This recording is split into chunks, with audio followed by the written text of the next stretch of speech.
Hello friends, स्वागत है एक बार फिर से आप सभी का हमारे यूट्यूब चैनल सक्सेस प्लेटफॉर्म की में। तो दोस्तों, आज का यहाँ पे इंपॉर्टेंट करंट अफेयर्स का सीरीज़ देखेंगे, ठीक है। और जितने भी आपके इंपॉर्टेंट करंट अफेयर्स जो बन सकते हैं एग्ज़ाम में, जो आपके आने वाला जो भी एग्ज़ाम है उसमें काफ़ी महत्वपूर्ण होने वाला है, जहाँ से आप 6 से 7 मार्क्स बिल्कुल आप गेन कर सकते हैं। तो चलिए, आज के जो इंपॉर्टेंट जितने भी महत्वपूर्ण करंट अफेयर्स हैं उन सबको एक नज़र में देखेंगे यहाँ पे फटाफट। लेकिन उसके पहले एक छोटा सा इन्फॉर्मेशन आप लोग के लिए।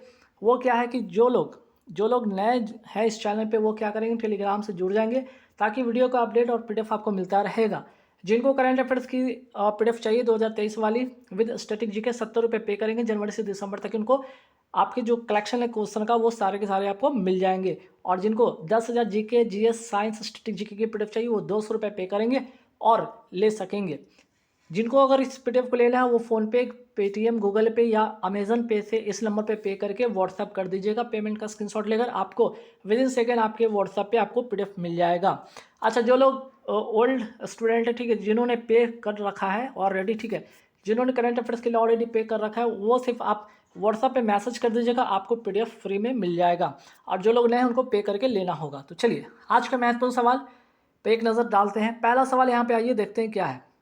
जो पहला सवाल यहाँ पे है वो है आपका, भारत के मुख्य सूचना आयुक्त, ठीक है, भारत के मुख्य सूचना आयुक्त के पद पर किसे नियुक्त किया गया है। तो इंपॉर्टेंट सवाल है, वेरी वेरी इंपॉर्टेंट। देखिए, अपॉइंटमेंट से अगर मैं बात करूँ तो अपॉइंटमेंट से एक आध सवाल आपको एग्जाम में देखने को बनता है ना। तो इसलिए यहाँ से इंपॉर्टेंट बनता है। आंसर हो जाएगा हीरा लाल सामरिया, ठीक है। तो भारत के मुख्य सूचना आयुक्त पद पर हाल ही में जो नियुक्त हुए हैं उनका नाम है हीरा लाल सामरिया। और किसके स्थान पर इनकी नियुक्ति हुई है? यशवर्धन सिन्हा के स्थान पर ये आए हैं, ठीक है। यशवर्धन सिन्हा के स्थान पर इनकी नियुक्ति हुई, ये भी ध्यान रखिएगा। अगर आगे बढ़ते सवाल पे कि केंद्रीय सूचना आयोग की स्थापना अगर मैं बात करूं, इसकी जो स्थापना होता है 2005 के आरटीआई एक्ट के तहत होता है, ठीक है, राइट टू इन्फॉर्मेशन एक्ट, ठीक है, राइट टू इन्फॉर्मेशन एक्ट के तहत इसकी स्थापना होता है, जिसमें कि एक तो मुख्य न्यायाधीश होते हैं, बाकी 10 सदस्य इसके होते हैं, ठीक है, अधिकतम 10 सदस्य इसमें हो सकते हैं। अगर मैं बात करूँ इसके अपॉइंटमेंट, अगर मैं बात करूँ इसके अपॉइंटमेंट कैसे होगा, राष्ट्रपति की सिफारिश पर 3 समिति के द्वारा, जिसमें प्रधानमंत्री होंगे, लोकसभा विपक्ष होंगे और कैबिनेट होंगे। और ये अगर मैं पूछ लूँ कि ये क्या वैधानिक संस्था है या संवैधानिक, तो ये कैसी संस्था है? वैधानिक संस्था है, ना कि संवैधानिक संस्था है। तो ये कैसी संस्था है? आपकी वैधानिक संस्था। ये भी आप नोट रखिए, क्योंकि कई बार एग्जाम के सवाल आपसे बन जाते हैं। चलिए, आगे बढ़ते हैं सवाल पे कि चलिए, अगर बात हो रही है सूचना आयुक्त के मुख्य सूचना आयुक्त पद पे, तो ये हो गया। और अगर मैं पूछ लूँ कि भारत के पहले मुख्य सूचना आयुक्त कौन थे, तो वजाहत हबीबुल्लाह, ठीक है, ये भी नाम याद रखिएगा आप लोग, ठीक। चलिए, नेक्स्ट सवाल पे आते हैं। नेक्स्ट सवाल क्या है आपका कि महिला एशियाई हॉकी चैंपियनशिप ट्रॉफी 2023 की विजेता टीम कौन बनी, ठीक है। महिला एशियाई हॉकी चैंपियनशिप ट्रॉफी 2023 की विजेता टीम है वो है भारत। किसको हराकर? जापान को हराकर, ये भी ध्यान रखिएगा, जापान को हराकर। और अगर मैं पूछ लूँ कि इसमें शुभंकर क्या था? जूही, जूही एक हाथी का नाम है, ठीक है, जो कि बेतला नेशनल पार्क कहाँ पे? झारखंड में, ठीक है, रांची झारखंड का ये है। झारखंड का ये है क्या है आपका? झारखंड का ये बेतला नेशनल पार्क है, जहाँ पे जूही हाथी पाया जाता है। और इसी को ये शुभंकर बनाया गया था, ये भी ध्यान रखिएगा। और इसका जो महिला एशियाई हॉकी चैंपियनशिप ट्रॉफी 2023 की जो विजेता टीम है भारत, इसका जो आयोजन हुआ था वो होता है रांची झारखंड में। 7वां संस्करण है, ये भी ध्यान रखिएगा। और इसकी जो कैप्टन थी वो थी सविता पुनिया थी, ये भी आप नोट कर लीजिएगा। अगर मैं इसमें पूछूँ कि प्लेयर ऑफ द टूर्नामेंट किसे मिला, तो सलीमा टेटे जो कि झारखंड की, इनको ये मिला। तो महत्वपूर्ण सवाल है, ठीक है, वेरी वेरी इंपॉर्टेंट सवाल। महिला एशियाई हॉकी चैंपियनशिप ट्रॉफी 2023 की विजेता टीम रही भारत और जापान को हराकर। अब आइए एक और महत्वपूर्ण सवाल की ओर बढ़ते हैं, जिससे जो कि काफ़ी महत्वपूर्ण है। वो है आपका 19वां एशियन गेम्स 2022। तो अगर मैं पूछूँ एशियन गेम्स जो हुआ है वो किस क्रम का है, तो ये भी याद रखिएगा 19वें क्रम का है। पहला चीज़ मैं बात कर लूँ कि एशियन गेम्स 2022-23 में भारतीय हॉकी टीम ने कौन से पदक जीते हैं, तो ये भी याद रखिएगा, गोल्ड जीता है, ठीक है। एशियन गेम्स 2022-23 में भारतीय हॉकी टीम ने कौन सा पदक जीता है? गोल्ड जीता है। कबड्डी में अगर मैं कबड्डी में बात करूँ, महिला टीम और पुरुष टीम ने दोनों ने गोल्ड जीता है। क्रिकेट में महिला टीम और पुरुष टीम ने भी क्या किया, इसमें इन्होंने गोल्ड जीता है। तो एशियन गेम्स 2022 से महिला भारतीय हॉकी टीम ने कौन सा पदक जीता है? गोल्ड जीता है, ये ध्यान रखिएगा। नेक्स्ट सवाल पे आता है कि एशियन गेम्स 2022 से इसके समापन कार्यक्रम में ध्वजवाहक कौन थे? पीआर सूर्यजेश थे, ये भी ध्यान रखिएगा, हॉकी के गोलकीपर थे। और अगर मैं पूछ लूँ कि एशियन गेम्स 2022 से इसको उद्घाटन कार्यक्रम, यहाँ पे समापन कार्यक्रम, यहाँ पे उद्घाटन कार्यक्रम में ध्वजवाहक कौन थे? हरमनप्रीत सिंह और लवलीना बोर्गोहेन, ठीक है। लवलीना बोर्गोहेन जो कि हरमनप्रीत सिंह कौन है, तो आपके क्या है, हॉकी के, ठीक है, हॉकी के ये क्या है, आपके कैप्टन, ये भी ध्यान रखिए, हॉकी टीम के कैप्टन हैं। वहीं ये बॉक्सिंग की खिलाड़ी हैं, ये भी ध्यान रखिएगा, ठीक है, बॉक्सिंग की खिलाड़ी है लवलीना बोर्गोहेन, ये भी आप नाम याद रखिएगा। तो एशियन गेम्स से इंपॉर्टेंट सवाल बन जाता है। और पहला की जो गोल्ड जीता है भारतीय जो पुरुष हॉकी टीम है उसने गोल्ड जीता है। कबड्डी में महिला पुरुष दोनों ने गोल्ड जीता है। क्रिकेट में महिला पुरुष गोल्ड दोनों ने जीता है। नेक्स्ट सवाल पे आते हैं कि अगर मैं बात करूँ 19वां अगर मैं बात करूँ एशियन गेम की ही बात हो रही है, ठीक, अभी भी एशियन गेम की जो बात हो रही है उसमें अगर मैं बात करूँ टाइटल स्पॉन्सर कौन था, वो था अमूल था। आयोजन हुआ है हांगझाओ, कहाँ, चाइना में हुआ है। अगर इसमें पूछा जाए भारत का स्थान कौन सा है, तो चौथा स्थान है, जिसमें 28 गोल्ड, 38 सिल्वर, 41 ब्रॉन्ज के साथ टोटल 107 मेडल भारत ने जीता है, जिसमें कि पहले स्थान पर चाइना है, दूसरे पे जापान है और तीसरे पे साउथ कोरिया है। तो ये चौथा स्थान है एशियन आपका 19वां एशियन गेम में। अगर आपको इसमें पूछ लिया पारा एशियन, ठीक है, पारा Asian game, para Asian game अगर पूछे तो इसमें भारत का स्थान है 5वां, याद रखिएगा, जहाँ पे 29 गोल्ड के साथ इन्होंने जीता है।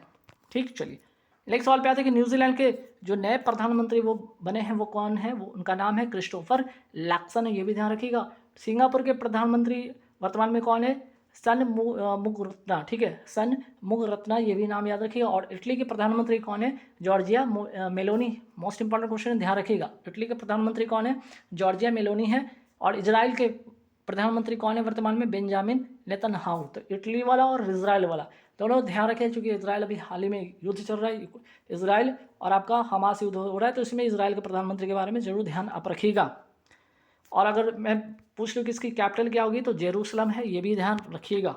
नेक्स्ट वाले पे थे NMDC अर्थात क्या, नेशनल मिनरल डेवलपमेंट कॉरपोरेशन ने किस देश में अपनी पहली सोने की खान प्रारंभ की है, तो आंसर हो जाएगा ऑस्ट्रेलिया, ठीक है। अगर मैं पूछूं कि NMDC की जो है स्थापना कब होता है, वो होता है 1958 में, जो कि इस्पात मंत्रालय के अधीन है। अगर मैं पूछूं कि NMDC जो द्वारा संचालित भारत की पहली यांत्रिकृत हीरे की खदान कहाँ स्थित है, तो पन्ना मध्य प्रदेश में। दोनों बात आप ध्यान रखिएगा। और इसकी जो ब्रांड एम्बेसडर है, ठीक है, ब्रांड एम्बेसडर किसे बनाया गया है, एम्बेसडर, ठीक है, किसे बनाया गया, तो याद रखिएगा निकहत जरीन नाम याद रखिएगा, निकहत जरीन को इसका ब्रांड एम्बेसडर बनाया गया है। नेक्स्ट सवाल पे आते हैं NTPC REL की पहली नवीकरणीय योजना दया पार पवन परियोजना, मोस्ट इंपॉर्टेंट क्वेश्चन है, दया पार पवन परियोजना कहाँ प्रारंभ हुआ है, तो आंसर हो जाएगा कच्छ, गुजरात में हुआ है। अगर मैं बात करूँ NTPC का फुल फॉर्म होता है नेशनल थर्मल पावर कॉर्पोरेशन, वही बात करते हैं REL का फुल फॉर्म होगा आपका रीन्यूएबल एनर्जी लिमिटेड, ठीक है। तो इसके तहत कौन सा जो है आपका परियोजना शुरू होता है, दया पार पवन परियोजना शुरू होता है, कहाँ, कच्छ, गुजरात में। नेक्स्ट सवाल पे आते हैं। नेक्स्ट सवाल आपका है क्या कि UNWTO, ठीक है, UNWTO के अगर मैं बात करूँ द्वारा सर्वश्रेष्ठ पर्यटन गांव घोषित हुआ है कौन सा, धोरेरा गांव, कहाँ का, गुजरात का है।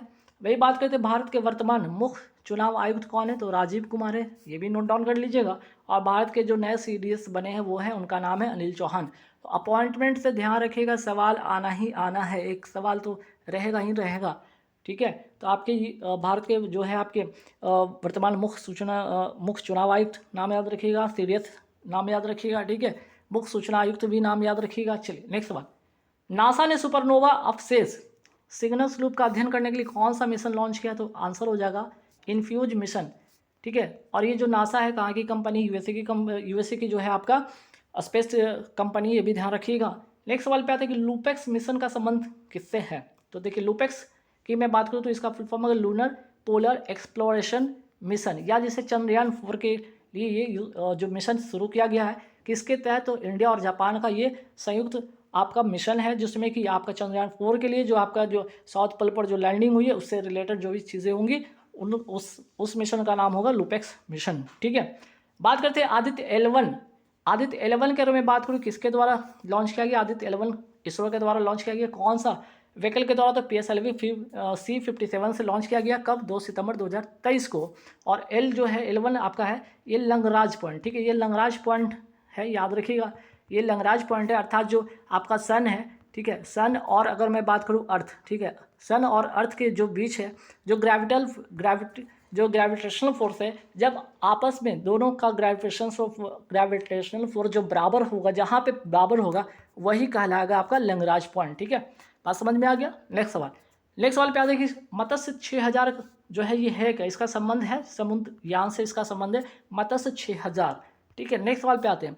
चंद्रयान 3 जो लॉन्च किया गया, मोस्ट इंपॉर्टेंट सवाल है, आपकी कोई भी एग्जाम हो इससे एक सवाल तो जरूर आपको देखने को रिसेंट में बनने वाला है। जैसे कि चंद्रयान 3 लॉन्च कब हुआ, ये मतलब कौन से व्हीकल से लॉन्च हुआ था, LVM-3 M4 से लॉन्च होता है। कब होता है, 14 जुलाई 2023 को लॉन्च होता है, और 23 अगस्त 2023 को साउथ पोल पर ही लैंड किया। और इसी 23 अगस्त को क्या घोषित हो गया है, तो राष्ट्रीय अंतरिक्ष दिवस इसको मनाए जाने की घोषणा भी कर दिया गया है। तो इससे 2-3 सवाल, पहला कि आपका कौन सा व्हीकल था, वो LVM-3M4 से। ठीक है, दूसरा सवाल 14 जुलाई 2023 को लॉन्च होता है। तीसरा सवाल आपका 23 अगस्त 2023 को ये साउथ पोल पर लैंड करता है। और इससे जो चौथा सवाल बनेगा वो है आपका राष्ट्रीय अंतरिक्ष दिवस 23 अगस्त को घोषित होता है। नेक्स्ट सवाल पे आते हैं, जल के लिए महिलाएं और महिलाओं के लिए जल अभियान कौन लॉन्च करेगा, तो आवास और शहरी मंत्रालय। ठीक है, ministry of housing urban affairs इसको लॉन्च करेगा, ये ध्यान रखिएगा। नेक्स्ट सवाल पे आता है कि आज़ादी का अमृत महोत्सव ये कब शुरू होता है, 12 मार्च 2021 को शुरू होता है और 31 अक्टूबर 2023 को ये समाप्त होता है। तो दोनों तारीख आप ध्यान रखिएगा। नेक्स्ट सवाल पे आता है कि पहला संयुक्त राष्ट्र जल सम्मेलन कहाँ आयोजित हुआ, आंसर हो जाएगा न्यूयॉर्क, USA में। ठीक, नेक्स्ट सवाल पे आता है कि हाल ही में भारतीय नौसेना के प्रोजेक्ट 15B, ठीक है, प्रोजेक्ट कौन सा, तो प्रोजेक्ट 15B के तहत कौन सा अंतिम युद्ध पोत है लॉन्च हुआ, INS सूरत।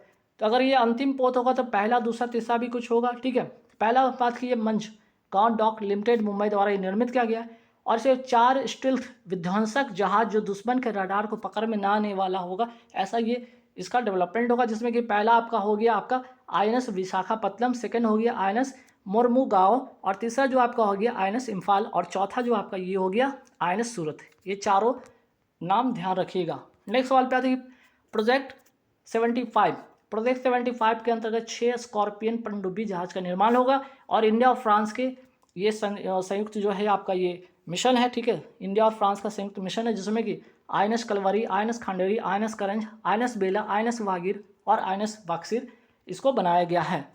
नेक्स्ट सवाल पे आते हैं कि INS अर्नाला ये है क्या एक्चुअली में। INS अर्नाला जो है पनडुब्बी रोधी भारत का पहला जहाज है जो चेन्नई से लॉन्च होता है।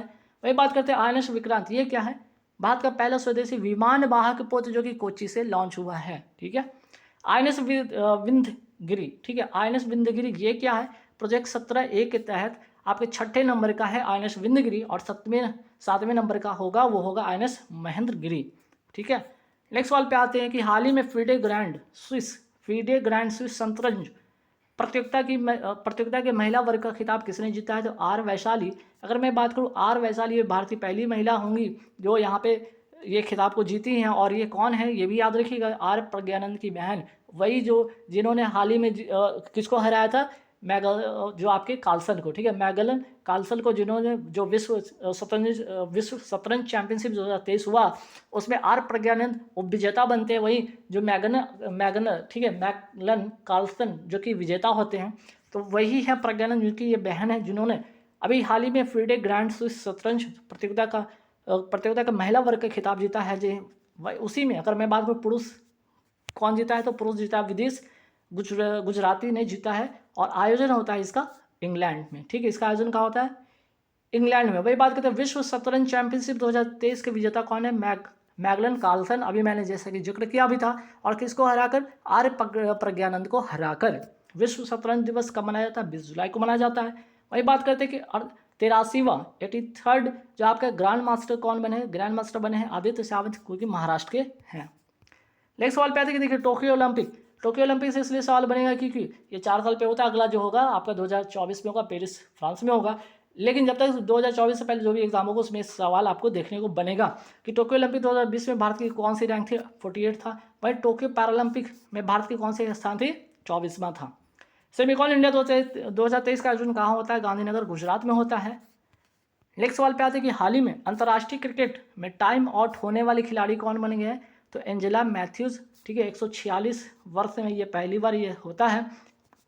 श्रीलंका के खिलाड़ी एक्चुअली में होता क्या है, अभी ICC वर्ल्ड कप जो चल रहा है, ठीक है, क्या चल रहा है, ICC वर्ल्ड कप अभी चल रहा है, ठीक है, जिसमें कि आपका क्या होता है यहाँ पे श्रीलंका वर्सेस जो है आपका बांग्लादेश, श्रीलंका वर्सेस बांग्लादेश के साथ ये मैच होता है, जहाँ पे 2 मिनट का अंतर्राष्ट्रीय मैच में आपको जो है एक खिलाड़ी को आउट होने के बाद 2 मिनट के अंदर में आपको क्रीज पे आना होगा, बॉल के साथ जो बॉलर उनके साथ फेस करना होगा। लेकिन वो खिलाड़ी जब क्रीज पर आते हैं तो उनका हेलमेट क्या होता है वो टूट जाता है, और दूसरा हेलमेट के लिए जब तक वो बुलाते हैं तब तक इनका 2 मिनट जो है टाइम आउट हो जाता है। और बांग्लादेश के जो हैं आपके जो कैप्टन हैं उन्होंने कहा कि 2 मिनट पार हो गया एम्पायर को, और इसके वजह से अंपायर को मजबूरन क्या हुआ, उनको टाइम आउट के थ्रू आउट करार दे दिया गया, ठीक है। 0 बॉल 0 रन पर ये आउट होते और ये ऐसे होने वाले पहले खिलाड़ी बन गए हैं, इसलिए ये चर्चा में है, ध्यान रखिएगा। नेक्स्ट सवाल पे आते हैं इंटरकॉन्टिनेंटल कप 2023 के विजेता कौन है? भारत है, और किसको हराकर? लेबनान को हराकर। और फुटबॉल का ये कप है, ये जो है खिलाड़ी जो खेल है वो फुटबॉल से संबंधित है। वही बात करते हैं लेबनान की राजधानी क्या है? बेरूत। एशिया कप 2022 जो कि क्रिकेट से संबंधित खेल है का विजेता कौन बना? भारत बना है श्रीलंका को हराकर। वही बात करते हैं हाल ही में भारतीय नौसेना की सबसे बड़ी नौकायान championship 2023 regatta, most important question है, ठीक है। नौकायान चैंपियनशिप 2023 किसका? तो नौसेना, भारतीय नौसेना का। क्या? तो रेगाटा कहाँ प्रारंभ हुआ? मुंबई, महाराष्ट्र में, ठीक है। चलिए नेक्स्ट सवाल पे आते हैं कि पहला C295 MW परिवहन विमान भारत ने कहाँ से लिया है? तो स्पेन से लिया है। तो पहला जो है फर्स्ट वाला तो यहाँ से लिया है, ठीक है, फर्स्ट वाला यहाँ से लिया, स्पेन से लिया है, भारत ने लिया। बाकी जो बनेगा उसका निर्माण होगा गुजरात, बड़ोदरा में इसका निर्माण होगा। कौन सी कंपनी करेगी? एरोबेस कंपनी, टाटा के बीच में समझौता होता है और ये इसकी निर्माण करने वाली है। नेक्स्ट सवाल पे आते हैं कि चर्चा में रहा प्रचंड का संबंध किससे? तो प्रचंड क्या है भाई?